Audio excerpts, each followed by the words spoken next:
For the better part of 30 years, if you stood at the base of a new Manhattan skyscraper and looked straight up, you would have seen almost exactly the same thing, no matter which building it was.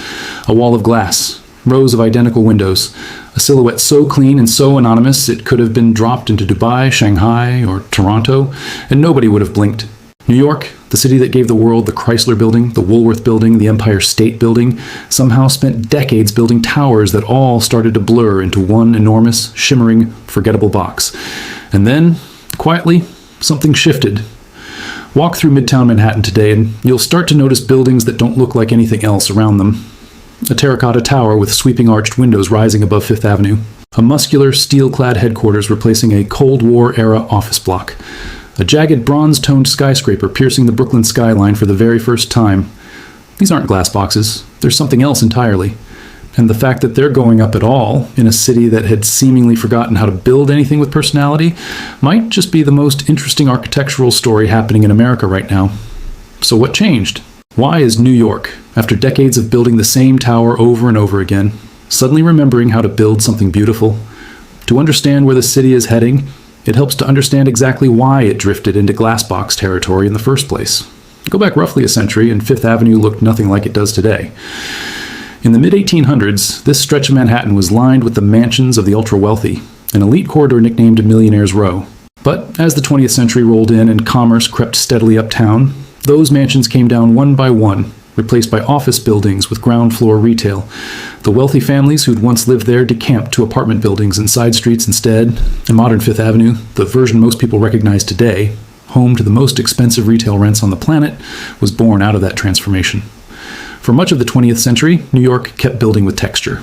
Limestone, masonry, cast terracotta, dripping with ornament, carved into Gothic, cathedral-style detail on buildings like the Woolworth Building.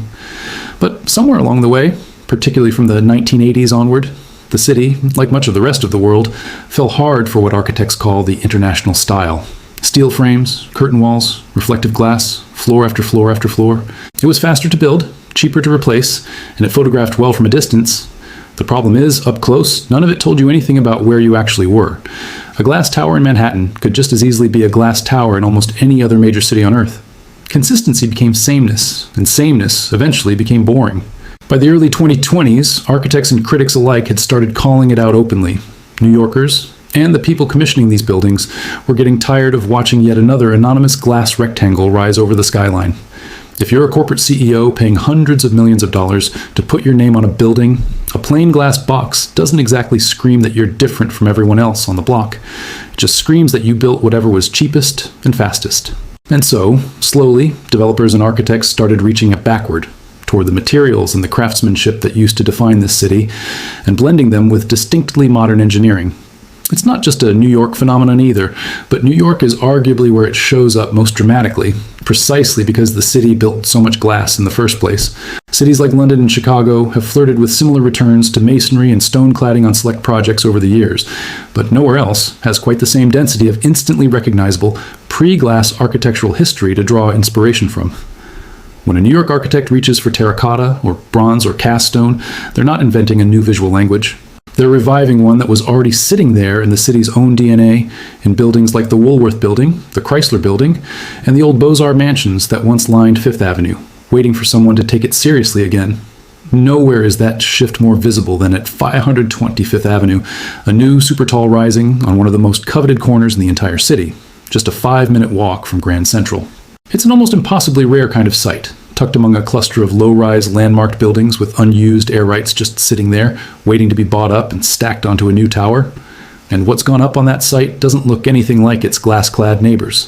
520. Fifth is wrapped in beige terracotta at its base, with fluted metal panels treated to mimic that same warm, textured material as it climbs skyward. Massive arched windows punch through the facade, echoing the Beaux-Arts buildings and limestone mansions that once defined this stretch of the avenue more than a century ago. Architecture critics have pointed out that it's the first time in roughly 80 years New York has seen architectural terracotta used at this scale, and unlike the ornate, cathedral-style detailing of the Woolworth Building, this version is simplified, more geometric. Essentially a contemporary riff on Art Deco filtered through everything that's come since. Topping out at just over 1,000 feet, 520 Fifth Avenue packs and around 100 luxury apartments, 25 levels of office space, ground floor retail, and a private members club, all wrapped inside a footprint that's remarkably tight for a building that tall. In fact, its footprint is barely 10,500 square feet, less than a third the size of the base of the Chrysler Building, which forces the tower into an extremely slender, extremely dramatic profile as it climbs. Building something this narrow, on one of the busiest, most congested intersections in Midtown, with literally nowhere to store materials or stage equipment on the ground, meant construction crews had to plan every single crane movement and material delivery with almost military precision. Getting there wasn't quick, either.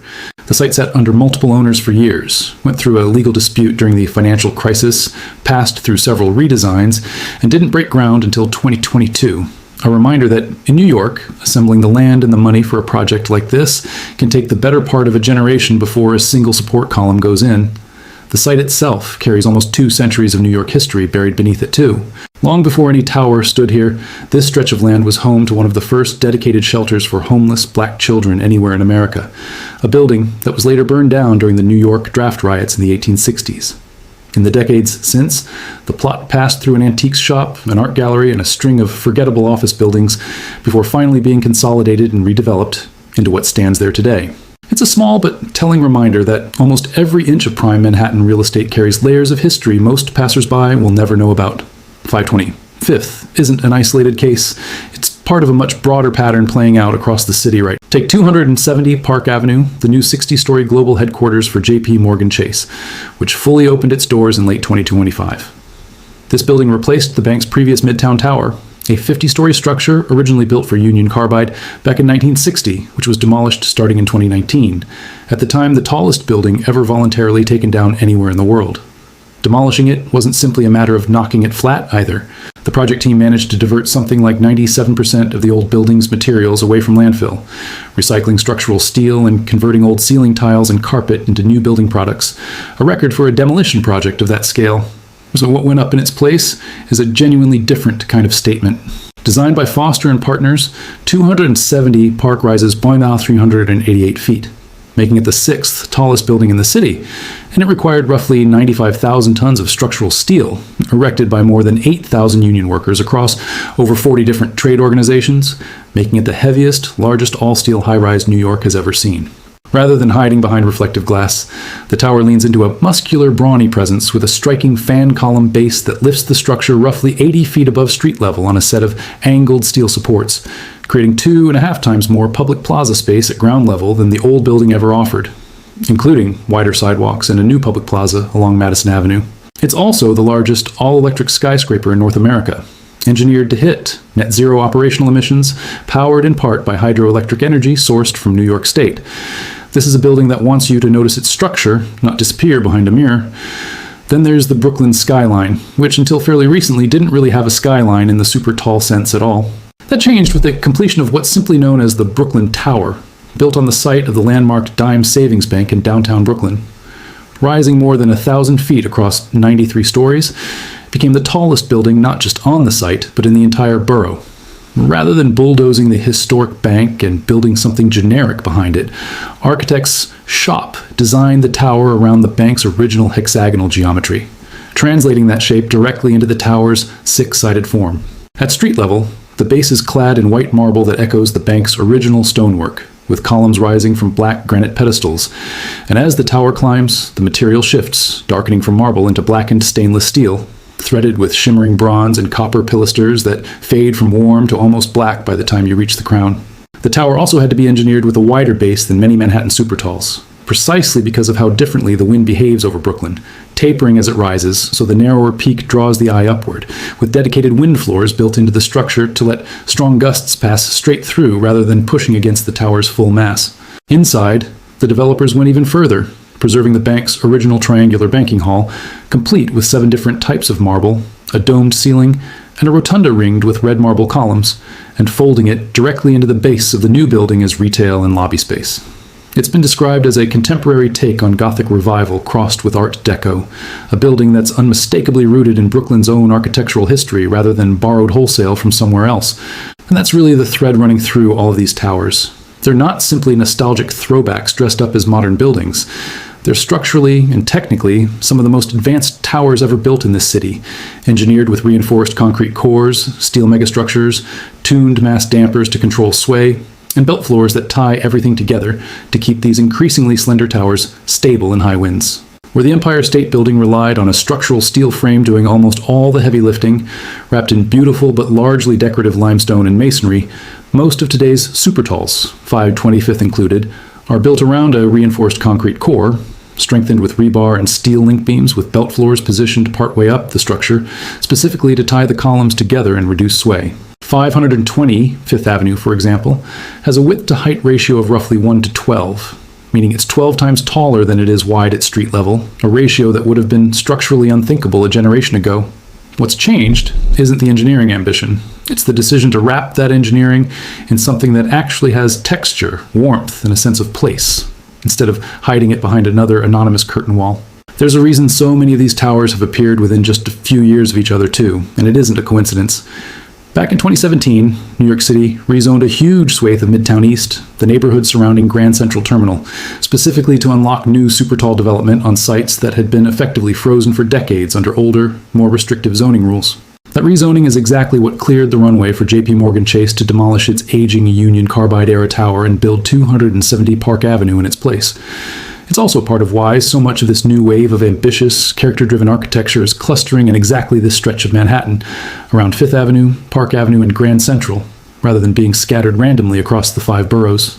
Just a few blocks away, on the strip of West 57th Street that's earned the nickname Billionaire's Row, another tower tells a similar story from a slightly different angle. 111. West 57th Street, designed by... There's also a much less flattering side to this story that's impossible to ignore. Nearly every one of these strikingly designed new towers is, first and foremost, a luxury product. 520, Fifth Avenue's roughly 100 apartments have sold for anywhere between $1.7 million and over $12 million each, and by the time the building neared completion, 98 of those 100 units had already found buyers, many of them wealthy purchasers from overseas, treating New York real estate as a safe, long-term store of value rather than a home to actually live in day to day. It's not hard to see the appeal from an investor's perspective either. Manhattan real estate has climbed steadily for generations, making it a comparatively safer bet than the stock market for a certain kind of buyer, regardless of whether the unit ever gets furnished. Critics have been blunt about the optics of it all. In a city facing a genuinely severe housing shortage, where ordinary New Yorkers are paying eye-watering rents just to stay in the 5 boroughs, watching a 1,000-foot tower go up with only 100 apartments inside it is, frankly, hard to celebrate without some reservations. These buildings aren't solving New York's housing crisis. In most cases, they aren't even trying to. The people who can afford a $12 million penthouse overlooking Central Park are not the people lying awake worrying about next month's rent. And yet, there's still something genuinely worth acknowledging in all of this. For the first time in decades, developers in New York are willing to spend real money, take on real design risk, and hire architects to create buildings that actually look like they belong somewhere specific rather than anywhere at all. That's not nothing. In a city whose skyline had, for a long stretch, become a byword for corporate blandness. It also raises a genuinely interesting question about what fixing a skyline actually means. It doesn't necessarily mean solving every problem a city faces at once. New York's housing crisis is real, and no amount of terracotta cladding or bronze pilasters is going to build the tens of thousands of affordable units the city desperately needs. But a skyline is also a kind of cultural signature.